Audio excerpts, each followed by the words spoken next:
Hello, my name is Jessica Knight. I do not have a fancy intro today or outro, but this will also be posted on YouTube as well as my podcast, so I just want to clear it up for those who listen on YouTube. I'm going to talk about what's happening on YouTube, and I recently started posting my content on YouTube because I realized that I go to YouTube for a lot of specific content and I wouldn't go to a podcast for it. And it made me realize that I could put my stuff there too and help more people. And I have loved interacting with some people in the comments about certain things. YouTube obviously is an easier forum to comment than a podcast because you can interact so easily. And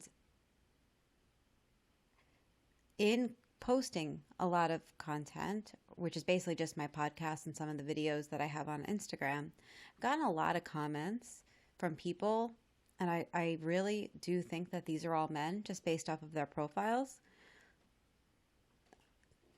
tearing me down and basically applying thoughts and patterns of a non-narcissistic or emotionally abusive relationship to the content that I'm posting.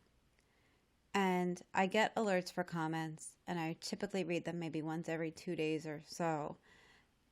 And one thing I realized is that every comment is applying rules that would be or could be applied to a non-narcissistic abuse relationship or non-emotionally abusive relationship. So realizing a relationship's over, going no contact, deciding who wants to be with who, signs of emotional abuse. And every time somebody comments, it just rings in my head like this is exactly the issue. Like this is exactly the issue that people who have been abused by a narcissist or by a non-narcissist,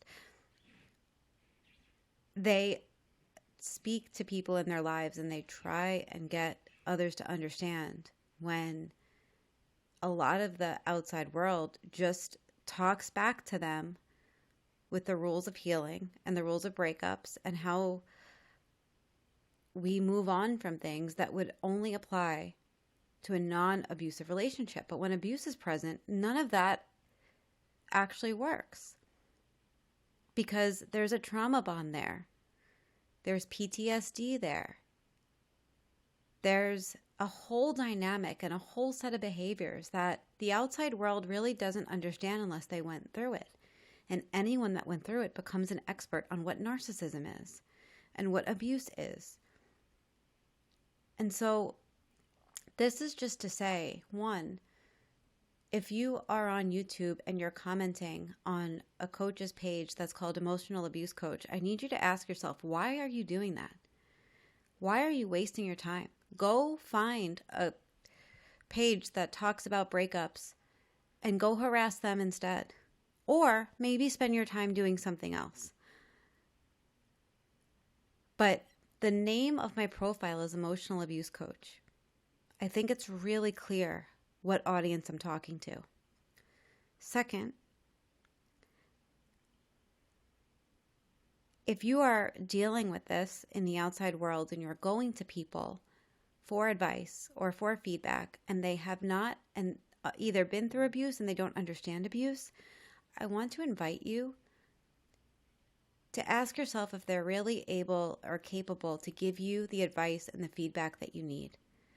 I'm going to guess that they aren't for a lot of reasons, but I'm going to guess that they don't have the skills to help and to understand and to guide you.